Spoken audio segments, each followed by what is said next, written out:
All my hair standing up on end as I try to get ready for the video. I should probably pay a little more attention to that before I start.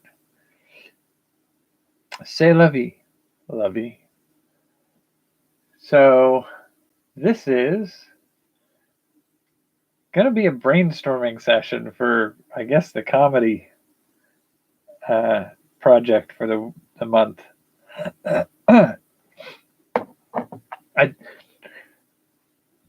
I'm gonna bomb at the comedy thing because I'm not a comedian. I'm not a professional comedian. So it's gonna be bad. It's probably gonna be cheesy. It's probably gonna be cringeworthy at best. Okay.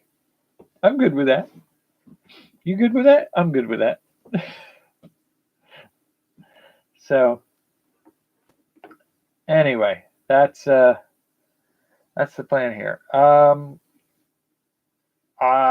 Short little bit about tomorrow.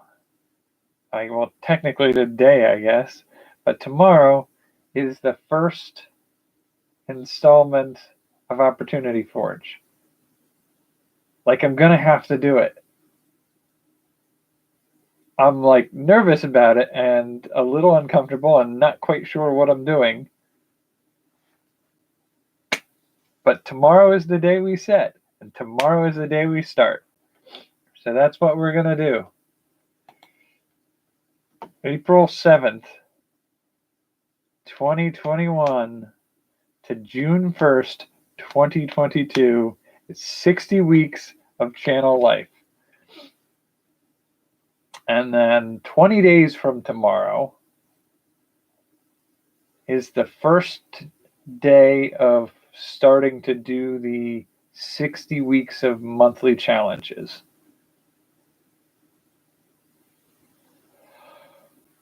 So if we do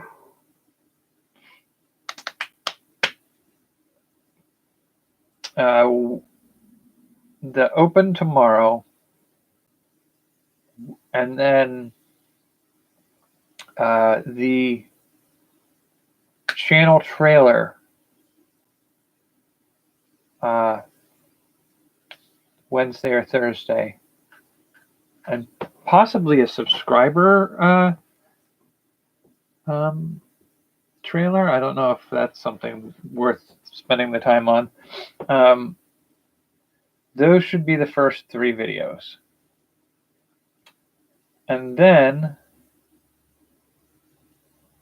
the introduction to the learning project of 0 to 60 hours. And then that should be like next week. And then the week after that should be investing and entrepreneurship introductory video. Now, I'm not sure if I'm going to just do like an introductory video and leave it at that, or if I'm going to do sort of the introductory video and then a more detailed breakdown of what I'm doing. I'm not sure yet. I guess we're going to find out in the next couple of weeks because I don't got a lot of playtime to goof around with that. And then it's probably going to be at least several months before we start with the art career 0 to 60. But the monthly challenges is going to happen on the 27th of April, which would give us less than a week before we start May, which is the making of the photography book. And I forgot to dig up the file wherever I left it that talked about what the different types of photography projects I was going to try.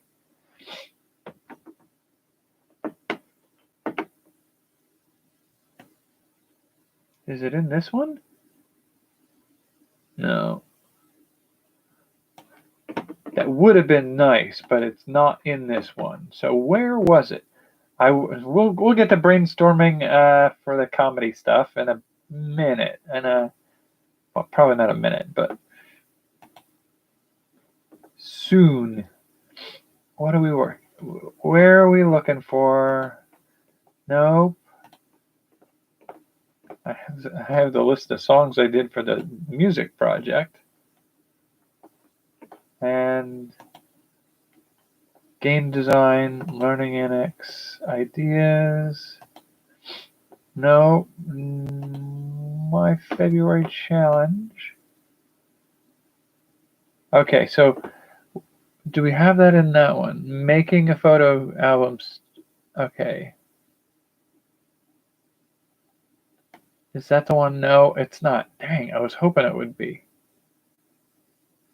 See, I made multiple lists that cover different aspects of each project, and I really should just consolidate them all. So like the learning new skills, what I've got here as my first groupings of things is KonMari organization,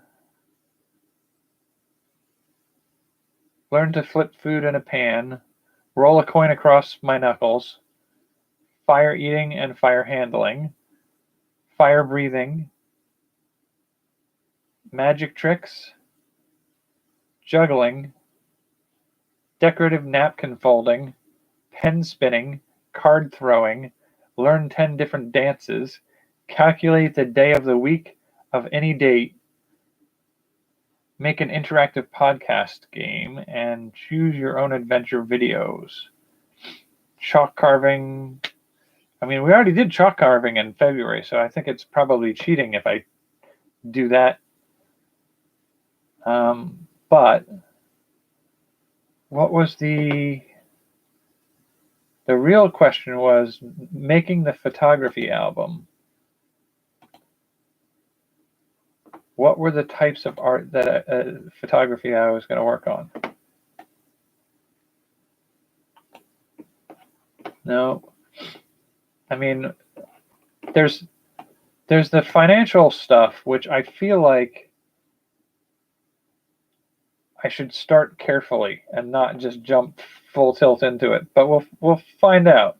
I think one of the things will be interesting to try to do is get a feel for the audience of the new channel and what they were most interested in seeing next. That's desktop. That's documents. Okay, so art styles, no.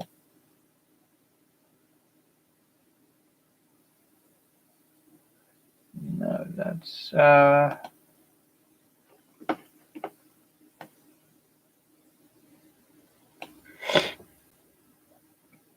no, I mean, I've got so many files here. It's a lot to pick through, but I even have some old writings that I've somehow transferred over to here. I forgot that I had done that. D&D stuff. I got the information from my Cyberpunk board game that we designed.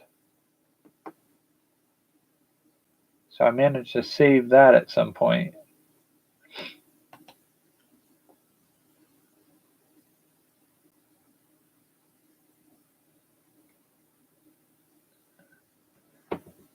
Okay, maybe this is it.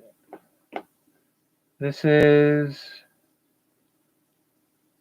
Oh, no, that's something else. Close! But there is a type... This is one of those things that was a photography reference that I found. I copied some information from. And it's making sort of fantastical, interesting photography work. I don't know that I... Yeah, no. That was more about how to make the book, not the photography.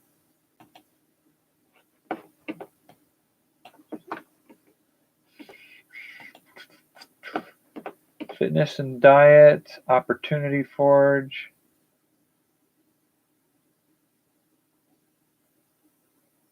Oh, wow. Okay, so that was back when I had some other ideas for Opportunity Forge. And some of those topics are like making a physical product, affiliate marketing, online coaching, tutoring, social media services, marketing, tours, ebooks, event tickets, and digital products are means of generating income and ways I can test those sort of things out as a means of generating income. But I also have things like draw every day for a month, mindfulness exercises, meditation.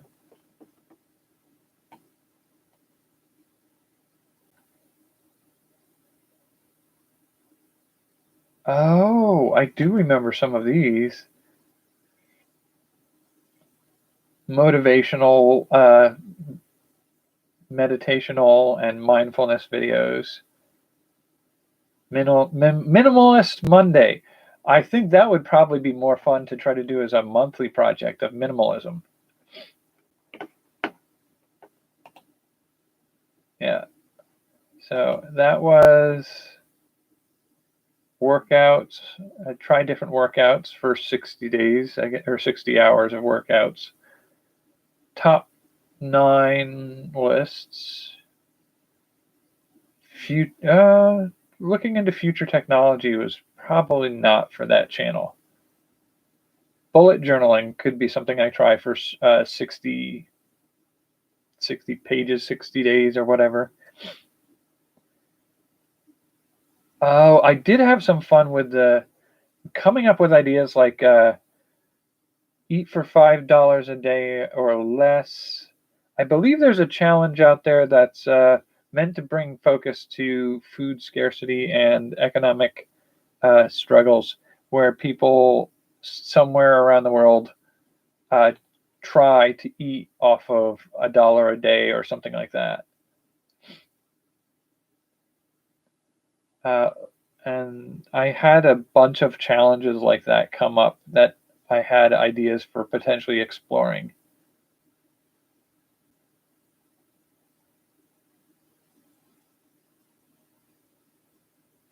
A book a day, money management systems, learning to do social media, quit things like sugar or soft drinks. So those were some of the ideas I had to do for some of those projects. But that is not what we're looking for right now. I do have the list of inspired content play button options too. And I might transfer over. Well, I might still do that on this channel. I feel like there's probably a better format for doing Opportunity Forge.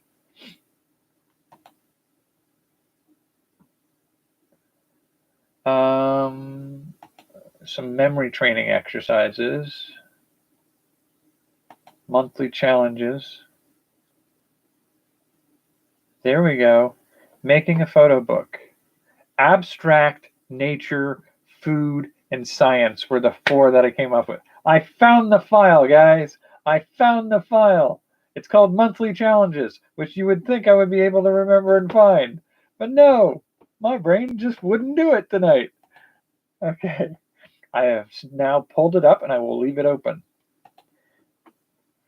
Okay, so making photo book.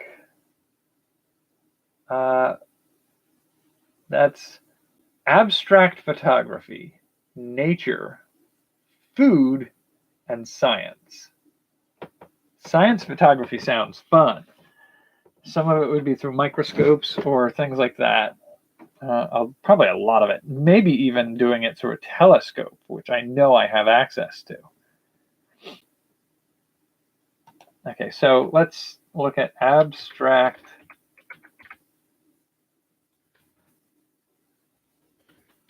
photography.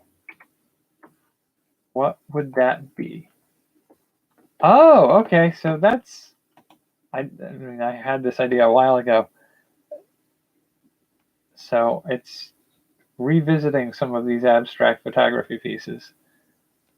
A cityscape through a rain-speckled window, macro photography of chipping paint or the veins in a leaf. I could get behind doing some of that. That could be a lot of fun. Okay, so abstract photography, science photography. I mean, I can do food easily enough. So science photography.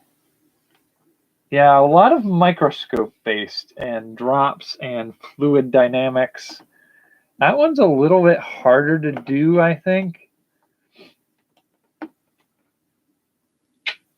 You could have some fun with it, but doing 150 photographs might be a little hard to get some unique ones that way.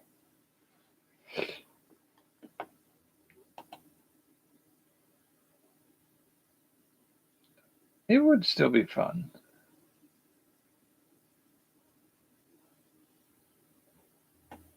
I think what we're looking more likely at are going to be nature based photography, possibly food, likely abstract, but I may play around with some of the science stuff. Because, like, I feel like you'd have to do that one right.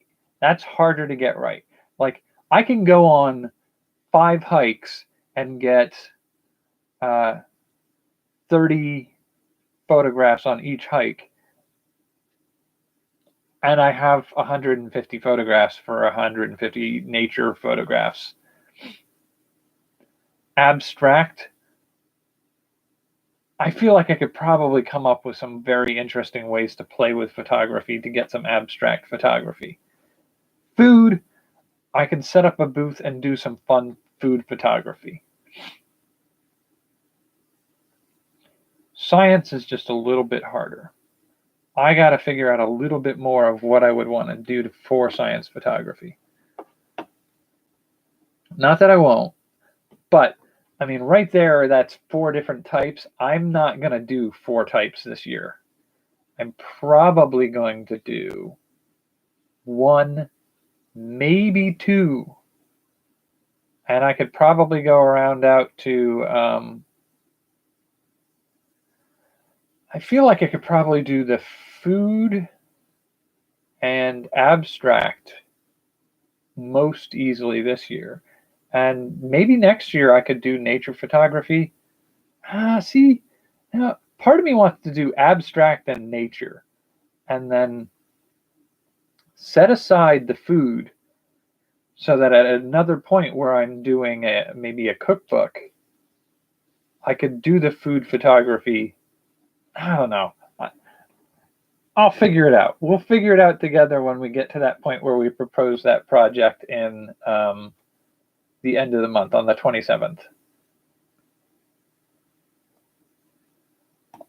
So at this point, what we need to really start brainstorming on is where we're going to go with my comedy routine. And I kind of picked the name of this video on that. Was I was trying to explain to some friends what I was going to try to do. And the classic standby of, surely you can't be serious.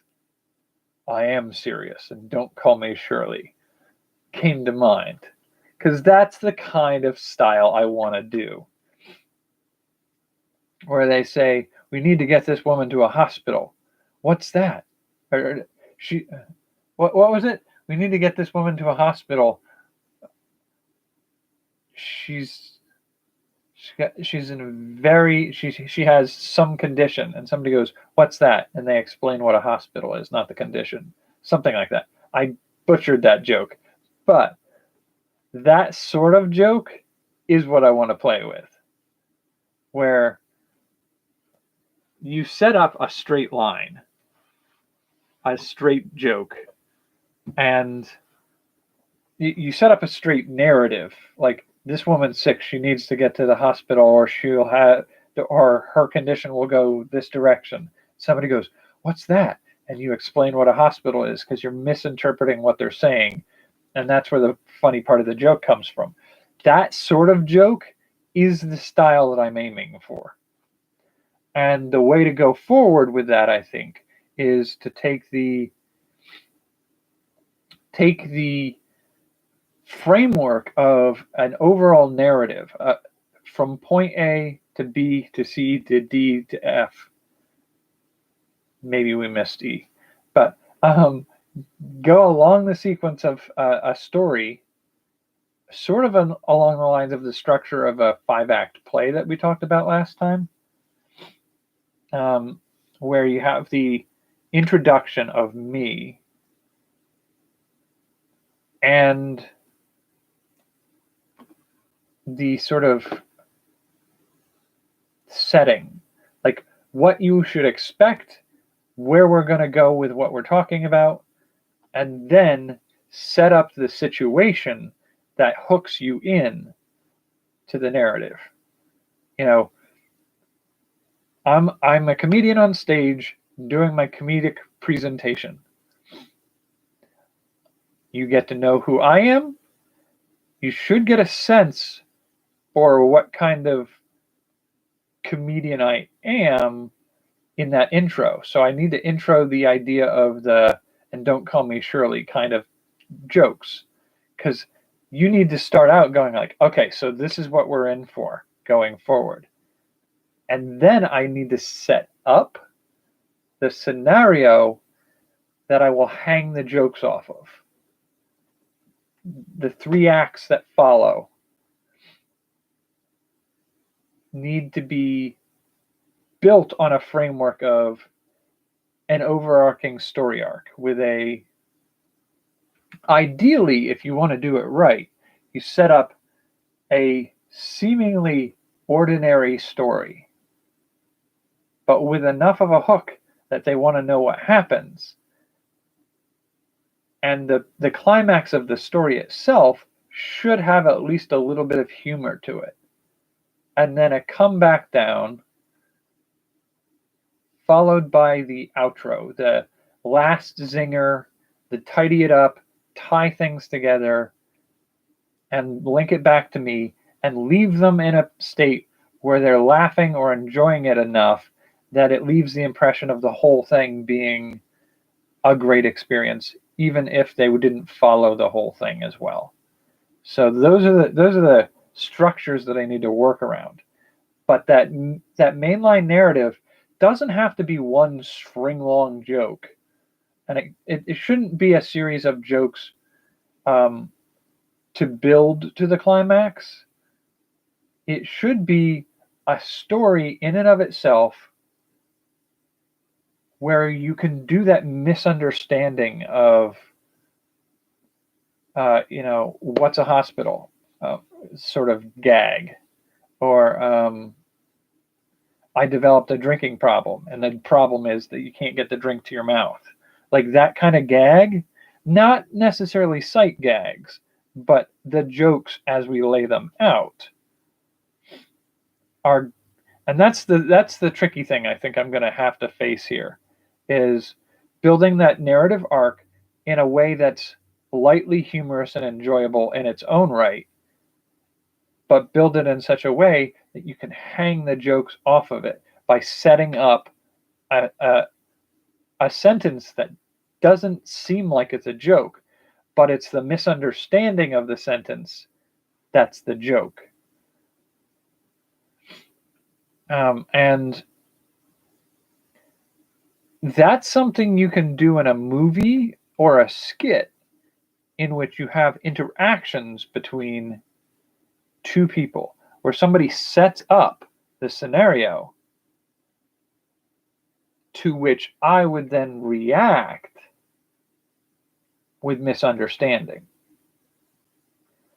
But I don't have that opportunity because we're doing this as a stand-up. So that requires some rebuilding of how the jokes are told and how they're set up. And the best way I can think of to do that would be to narrate it as an event that has already happened, telling the story of what's going on, make what actually happens clear to the listener, but also make it completely clear that I've missed the understanding. I misunderstood what was happening, and I'm moderately clueless about what I got wrong. So I have to build a bunch of those types of jokes that can hang off the main story structure. And like this main story structure needs to be built with events that set up those misunderstandings. So the story that I need to build in the middle is going to have to be like, maybe I'm overthinking this. Maybe I'm doing this in a style that most people are not used to comedy being written. Or maybe this is what comedians do in the background the whole time, but nobody ever gets to see. I don't know. I don't know how it's usually done. I'm just shooting at it right now. But you set up the first part after the intro of me and the type of humor we're going to go on. And the intro hook can be, I need to tell you about this thing that recently happened that did this. That's the hook that gets them in. That's the third part of the sort of intro to what you're building. And those lead into the second act in the 5-act play structure. And that second act needs to establish the situation as it's happening, the crisis, establish the crisis. The second act, if I remember correctly, second act is building to the climax. 5-act play. Images. So the 5-act play is, act 1 is, who are the characters, the time and place, and then act 2 is events occur driving towards the climax. Act 3 is the climax. Act 4 is the consequences and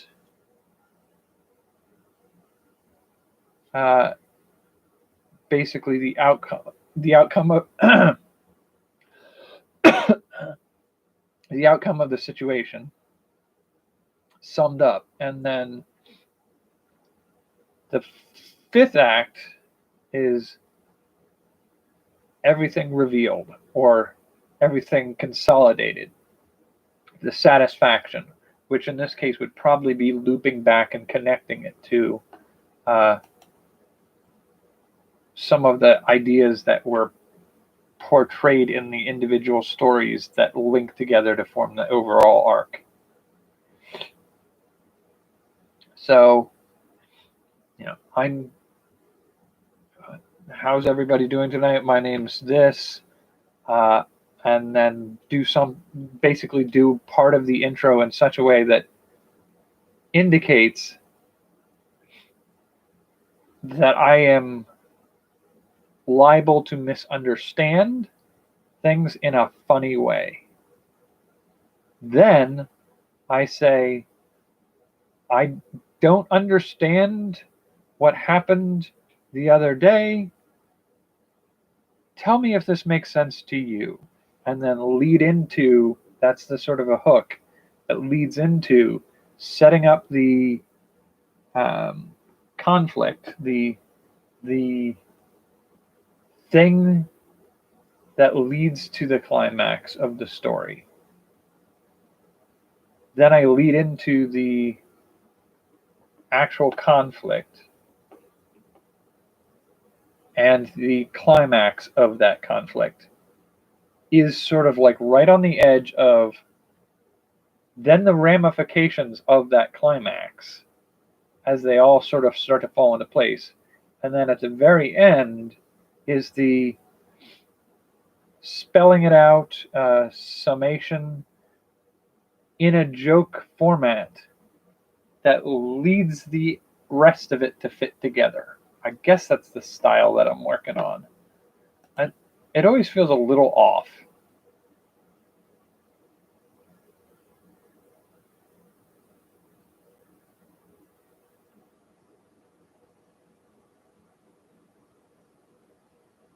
Yeah. Well, I mean, I am oftentimes more of an improv comedian myself. And that's usually something that requires you have something to improv off of. So like in a scenario like this, if you were to try to do an improv routine, you would go out on social media first and make a post that says, let's compile a list of improv prompts and uh, make a poll or something like that that people can add ideas to. And as they add ideas to them, you give people the chance to answer the poll with the ones they want to see most. And you order them by the number of interest in seeing them for like the top 10 or 12 or 20. And I have a set of dice that I could use to roll. So I have a set of role-playing dice. I could use a 10-sided, 12-sided, or 20-sided die to roll, and whatever number comes up, we improv that one in the list. That would be a doable improv. But I feel like that requires an active fan base to poll and build ideas off of. And maybe even moderators who will do the background work so that I'm getting that stuff for the very first time when it's put in front of me. That's half the fun of improv. To me, it's sort of like trying to figure out like a whose line is it anyway kind of situation, where somebody has to be giving you these things and you have to improv with it. And that's usually probably more my style. Like I've had customers go through my line at the store where I work, and I've had the scenario where somebody's buying like 5 different bags of colored rubber bands. And I go, oh, trying to stretch your dollar, because they're $1 each bag, and it's trying to stretch your dollar. And they're like, oh, that's a good one. And then I give them a couple little jokes, and we mess around a little bit, and ask them if they want their receipt, and they say like, oh, I'm going to the store next door. I should probably have a receipt so they don't think I stole these. And I say, yeah, you wouldn't want them to think you're a rubber bandit. And that, like, taking the play on words of band and bandit and just dropping it right there because they've given you the prompt and you're going to react right off of that. That is a lot of fun. That is usually my preferred way to joke around. But it is much harder to do as a stand-up comedy or a solo routine. Somebody has to feed you something on which to improv. And, you know, originally we were talking about doing like the Smothers Brothers style comedy. That's again another style of comedy that I could have fun doing, where it's banter back and forth.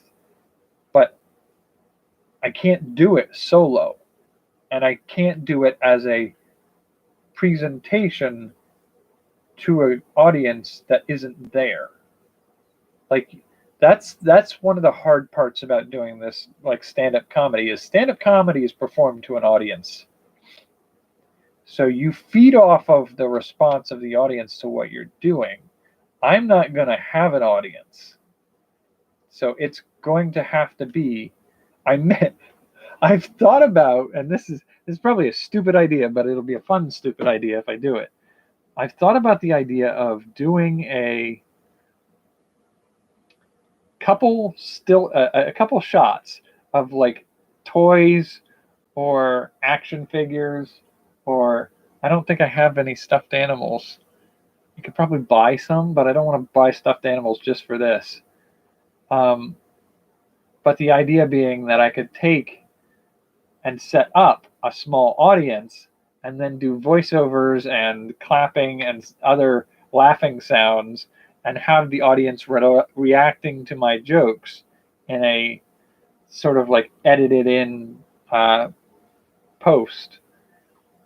So I could do like, welcome to the home theater at, What's-A-Mahoozies. And our feature act for the evening is, and it's me.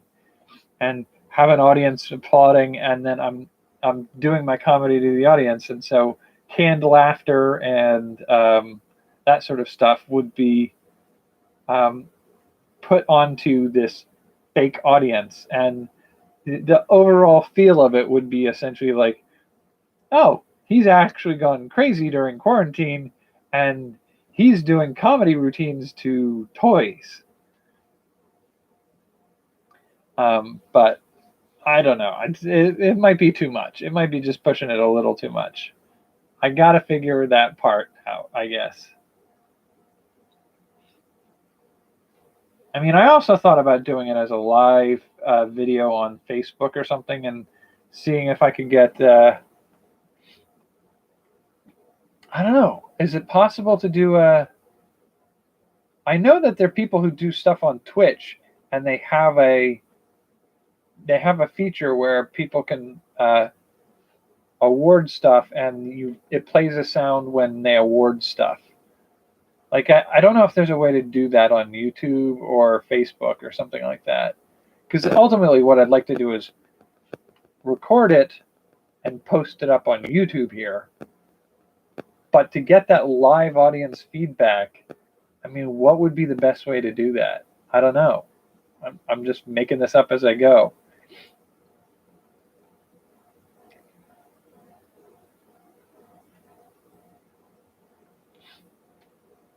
But yeah, this is similar to the debate of ways I can write a story. Like, I do a lot of my story writing as just pantsing, is what they call it. You sit down and you figure out what the story is going to be as you write it. But I have a few story ideas where I've scripted out exactly where all the pieces have to fall together. And that sort of rigid planning structuring is something I also enjoy doing, but I don't do it as often. It's not my default mode of planning. But I think for something that I'm as unfamiliar with as doing a stand-up comedy routine, I do think it makes sense to try to use that first. Because here's the thing, it's probably going to be rough. It's going to be clumsy. It's not going to be the best thing I've ever done. But I'm going to have fun trying to do it. And what I get wrong, I'm likely to admit is wrong, and at least have a little bit of fun learning how to fix what's wrong. Now, will I probably do a lot more of this kind of thing in the future? I don't know. I doubt it. I don't really foresee myself being a stand-up comic, but I wanted to give it a shot because I thought it'd be fun to try. And that's all that matters. That's what these monthly projects are. They're not meant to be like, May isn't going to make me a world-renowned photographer for photography prints and photo books that you can order on Amazon. That's not the goal. I'm not going to spend the next 15 years making a book each year of my photography arts. I might do a few more if I like doing it, or if they're extremely successful. I might do that again. But that's not my goal. Along the same lines, there's a project I've had in mind for years of designing a pen that I could produce. And to me, it's like building the better pen. Cool. You've made a better pen. Now, make a better pen business. I don't want to. I don't want to. Building a better pen business is not on my radar. So when I make my better pen, what I'm probably going to end up doing with that is limited run, production, kickstart it, go. Put it out there in the world, sell the plans, let other people make them. I have zero interest in spending the next 20 years building a better pen business. I have other things I want to do with my life. And so, do I want to become a better comedian? I could probably have some fun doing a couple rounds of stand-up comedy at like open mic nights or something like that. That could be fun. Am I going to make a career out of it? Probably not. If I could figure out a way to sell comedy specials where I could book a arena, invite a bunch of people to a night out, do a recording of a comedy routine, record it as a video, and then sell that video to people online or something like that. If I could do that, I probably would. But as it stands, I have zero interest in building the infrastructure and the contacts and everything going forward to do that more than once or twice. That's a lot of work. It's a job. It's a career for people whose dream it is to be a comedian. I'm not a comedian. I'm going to give it a try and have a little fun with it and move on. Just like when July rolls around, I'm going to make an independent film. I might do more independent films in the next 20 years. But it's not going to be something I'm doing as a career. It's going to be when I want to make a project. And as far as I understand it, from a lot of people who have done that kind of thing, independent films cost you money. You will almost be guaranteed that you will never break even. It'll cost you money to make independent films, but you will be a filmmaker. And you will have films that you've made that you can show or share with people. And that's all I want from it. A lot of the people who who do independent films end up using it as a portfolio to show their skills, to be gifted a chance to show off to people who will grant them the chance to direct a real film. Like, I don't want to say independent films aren't real films. That's the wrong thing to say. But give them the chance to move into film directing, a real film career, not an independent film career, a cinema career, I guess. And like I have no interest in becoming a director of films for Hollywood or a maker of TV series for the television industry. I've got other projects to do. Like, I want to do some blacksmithing. I want to do fire breathing. I want to do, like, heck, I'd like to learn kayaking. Will I do it a lot? Probably not. I will probably rent a kayak and learn how to do it. I want to learn how to tightrope walk, but I'm probably not going to ever do it as a professional stuntman. Like, I have zero interest in doing these things professionally. I just want the chance to explore the creativity and the learning and the skills and sharing that experience with other people and then moving on to my next fancy idea. So that's sort of why, like, going forward, like, I'm gonna do this comedy probably not at a professional level. Probably not even at an open mic night level. But maybe.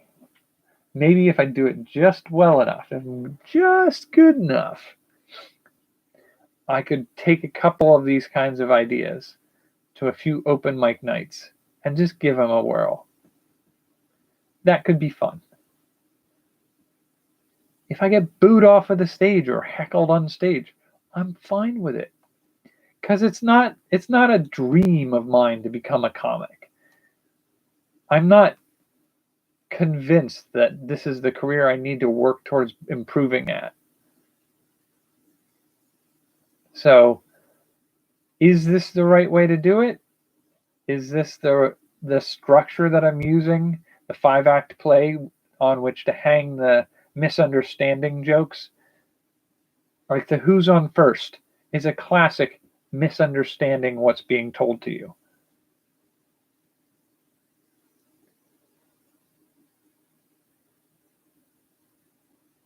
So, I mean, maybe I'm doing it wrong. That's fine.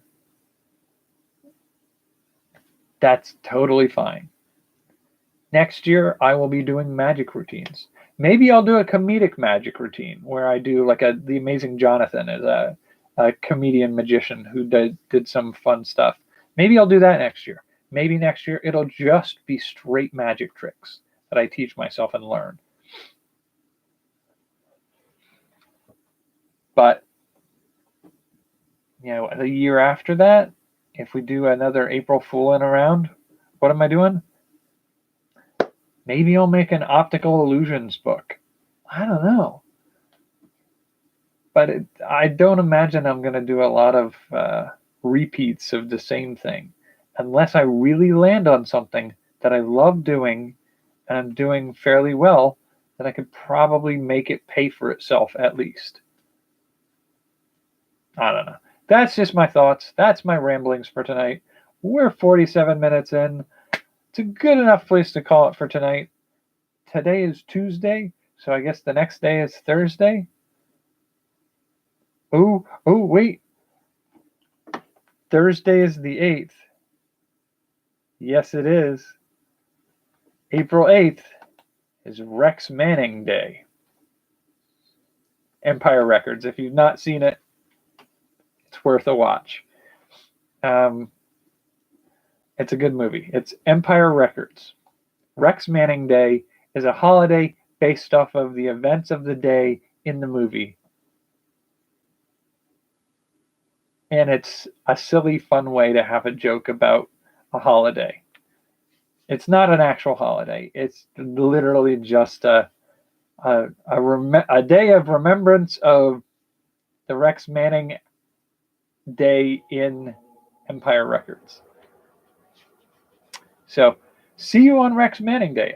There's part of me that's debating whether or not it would be worth a fun rewatch of Empire Records as a watch along.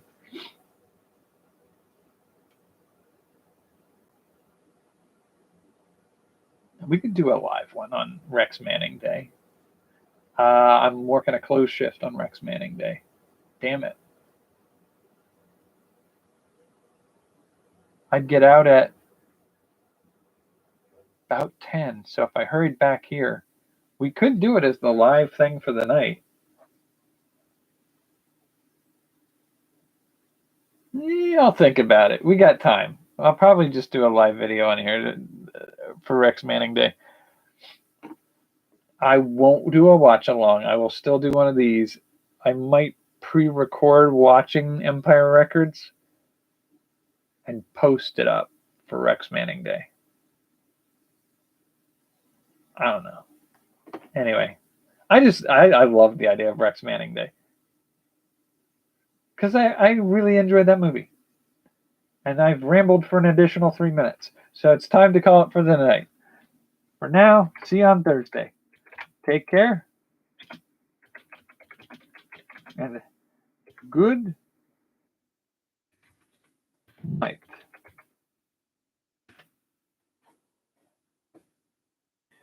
boop, boop, boop, boop, boop, boop, boop, boop, boop, boop, boop, boop, boop.